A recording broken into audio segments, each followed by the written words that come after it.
আসসালামু আলাইকুম। বানাইতেছি চিকেন আলফাহাম। চলেন রেসিপিটা আপনাদের সাথে শেয়ার করি। ভিডিওটা ভালো লাগলে আপনারা একটু শেয়ার করে দিন এবং কমেন্টস করে জানান কেমন লাগে। প্রথমে মুরগিটারে মাঝখান থেকে কাইটে দুই টুকরো করে নিচ্ছি। চাইলে খালি এক সাইড কাইটে মুরগিটারে কামিলে রাখতে পারেন। এখন সুন্দর করে পিটিয়ে মুরগিটারে একটু বড় করে পাতলা করে নিতেছি। পাতলা করে নিলে কি মুরগিটা খাইতে ভালো লাগবে, নরম হবে, সফট হবে অনেক। লাগবে আমাদের রসুন কুচি।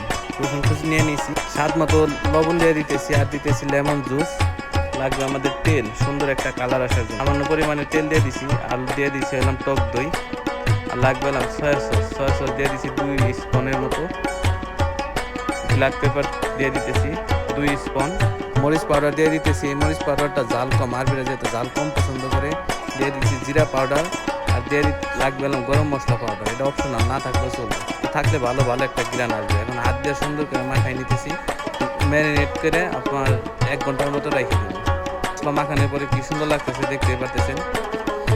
কিন্তু আমার হাতে কাজ বেশি, ফার্ম নাই। ফার্ম এটা বানাইলে খাইতে খুবই ভালো লাগে, এই জন্য গ্যাসে পুড়িয়ে নিতেছি।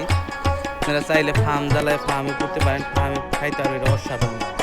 মাশাআল্লাহ পুরা শেষ, কি সুন্দর রেডি হয়ে গেছে আলহামদুলিল্লাহ। দেখতেই পাচ্ছেন কি সুন্দর লাগতেছে, একদম লোভনীয়।